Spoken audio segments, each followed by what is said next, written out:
Hello dear children of class 7 and welcome to our first online class of physics. Dear children, with the change in routine, I have been given the responsibility of teaching you physics and I will continue from the part where your previous teacher, respected Mimosa, left. Dear children, as far as the last review of the video, he was doing chapter heat and he had stated that he would be doing the part change in size in his later video.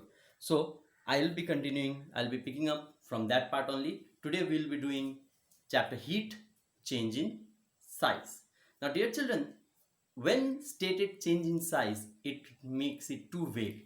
In terms of physics, today we'll be talking about thermal expansion. Thermal expansion. Now question is, what is thermal expansion? Thermal expansion, dear children, refers to the change in shape, size or volume of either a solid or a liquid or a gas in response to change in temperature. In putting it in simpler terms, when the temperature changes, when the temperature increases or temperature decreases, how solids, liquids or gas tend to bring change in their shape, size or volume. That's known as thermal expansion. Now there is a very plain and logic to that when objects are heated, they expand. When they are cooled, they contract. Okay, in short, when they are heated, they increase in size and shape. When they are cooled, they contract, means they regain their previous shape or size. But question is, why? What actually happens that leads to thermal expansion, that leads to the expansion or contraction in solids, liquids and gases? It's very simple, children. It's all about the particles present in them. You see, when heat is supplied to any of these three states of matter, whether a solid or a liquid or a gas, the particles, they start vibrating, they start moving, they start shifting places. Okay, the particles begin to shift places. With this increased movement and change in place, the matter tends to change its shape, size or volume, because particles get pushed. Particles get pushed. Let me show it to you. Suppose this is a matter and it has particles in it. Now if heat is applied to it, these particles will gain what is known as kinetic energy. Okay, the heat will supply them with kinetic energy and these particles will start moving. They will start pushing. This will lead to increase in size of the matter. But once the heat is taken away, once the objects are cooled, once the state of the matters are cooled, okay, then what happens? The particles lose their kinetic energy, they stop moving, they stop vibrating, right? They regain their original position, which leads to contraction. Okay, now as I told you, it occurs in solid, liquid and gas. So in all three states of matter, there is a different response to heating and cooling. Now in particular, we will be talking about expansion in solids. You see, in solids, the particles are very closely packed together. Actually, there is no place for movement of particles much. So when the solids are heated, particles, they start vibrating. First thing they need to do is they need to push away the other particles so that they can create some space for movement or shifting. Okay, thus it is a longer process. Okay, so what we can conclude is that, so in solids the expansion is slower and least. Okay, slower and least. The solids take a lot of time to expand and even their expansion level is very less. Yet there are some very practical applications of thermal expansion of solids in real life. Okay, the points which I have already noted down on board, we'll be discussing these points one by one. So let's look at it. First one, loosening of metal cap on a glass jar. Suppose you have a glass jar and the metal cap in it is tightly screwed up. Okay, you cannot open it with your bare hands. So what you can do, you can take hot water and you can pour it on the metal cap. The heat from water passes on to the metal cap, there is a slight increase in the circumference, which loosens the glass jar, which loosens the metal cap, and metal cap can be opened away very easily.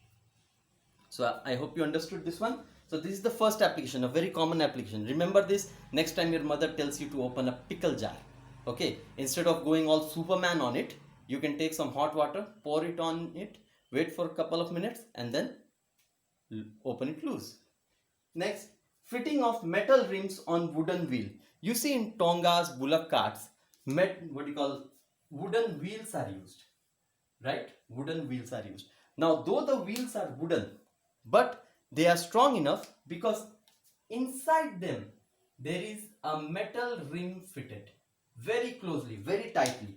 Like suppose if this is the wooden wheel, metal rims are tightly fitted close to it, right?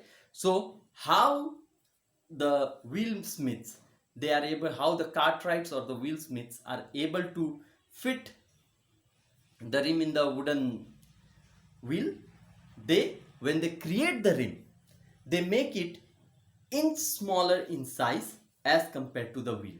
Okay, suppose if this is the wheel's hole, let's say suppose this is the wheel, then the rim they will create will be actually smaller, it will be actually loose. Then they heat it up.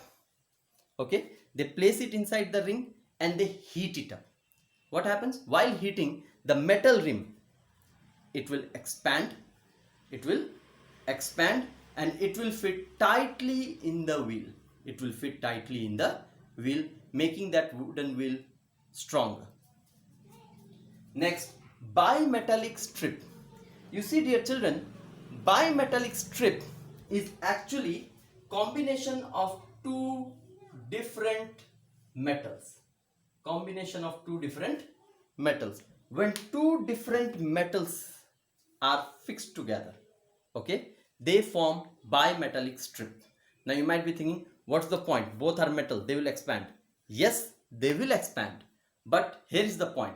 Since both are different metals, right, so they must have different melting point, boiling point and all that. So when they are heated, one metal will heat up very quick in comparison to other, right? So due to this difference in heating, instead of expanding straight, right, the metal will bend. The bimetallic strip will bend. Bimetallic strip, dear children, is used as a thermostat. In different electronic devices. You see, many devices tend to heat up very quickly when they are connected with electricity, right? Too much heating of the parts can lead to the damage in the appliance. So the thermostats are fitted in which there is a bimetallic strip. These bimetallic strips are made up of two different metals. So once the appliance starts heating more than required, right, the bimetallic strip, due to differential heating, it will bend, it will kill the circuit, it will break the circuit, appliance will stop working. But this will only be for few minutes. Once the bimetallic strip cools down, it will again become straight, it will regain its position, it will come back to its original position, right, and the appliance will start working again. This is a very good safety precaution against heating up and damaging of various appliances. Okay, so remember, what is a bimetallic strip? The name itself suggests you, bimetallic means two different metals, strips of two different metals fixed together. Next, sagging of telephone wires. Forget telephone wires, let's talk about electric wires here. Okay, you know that we have seen that in summer the telephone wires, they tend to become loose, whereas in winter when it's cold, the telephone wires, they become straight.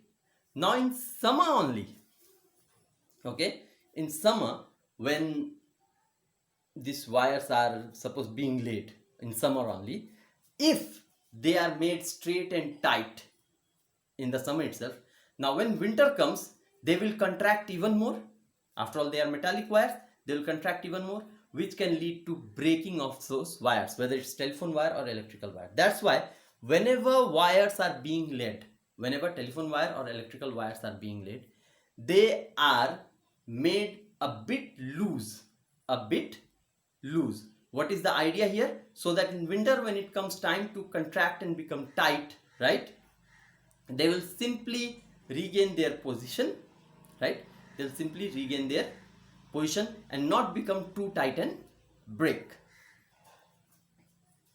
Next one, cracking of glass tumbler. See, normally any glass tumbler, okay, is a tad bit thick.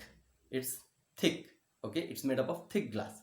So what happens, suppose if you pour hot boiling water inside the glass tumbler, the inner surface of the glass will start expanding, whereas the outer surface, which is not exposed to the heat, will not expand at all. Will not expand at all. This differentiated expansion will lead to cracking and breaking of the glass. Same thing will happen if you put that glass tumbler into the boiling water. The outer surface will be exposed to heat, it will start expanding. The inner surface will remain as it is. Again, differentiated expansion will lead to breaking up of the glass. Next, there is this particular alloy, and alloy is a mixture of two metals or two non-metals like that, okay, which contains the property of both. I am talking about Invar, I-N-V-A-R, Invar. Invar is an alloy of iron and nickel.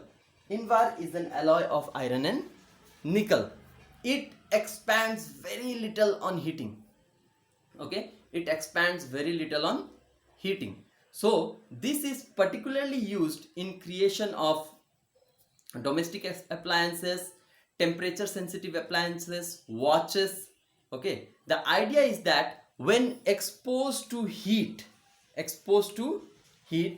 these particular appliances, this particular machinery or gadgets should not lose their original size. Okay, why? Because expansion is very little, negligible in Invar. Okay, and next one, very important one, space between railway tracks. Space between railway tracks. You see, when the railway tracks are laid, okay, if you have seen the railway tracks, when the railway tracks are laid like this, you will notice that there is always a gap, not a big gap, but inch-like gap, almost the kind of gap where you can fit a piece of paper, right? That kind of gap is there between two railway tracks. Why? Because railway tracks are made up of metal. In summer, when the metals expand,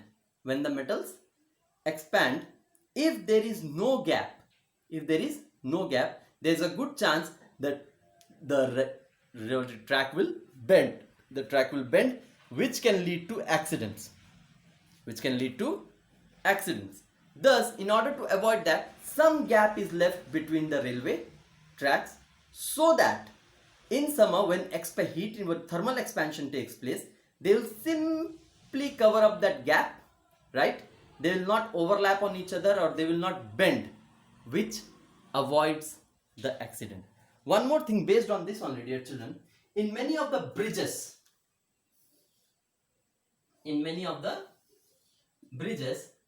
when bridges are laid, okay, at the side some wheels are fitted. Now you might be thinking, what is the point of having a wheel or rollers? Okay, what is the point of having a wheel or a roller on the bridge? Same reason why there are gaps in the railway tracks. Most of the bridges are metallic, right? Their sides, their floorings are metallic. So there is a good chance in summer they might bend, in winter they will contract. This continuous expansion and contraction can lead to breaking. So what happens?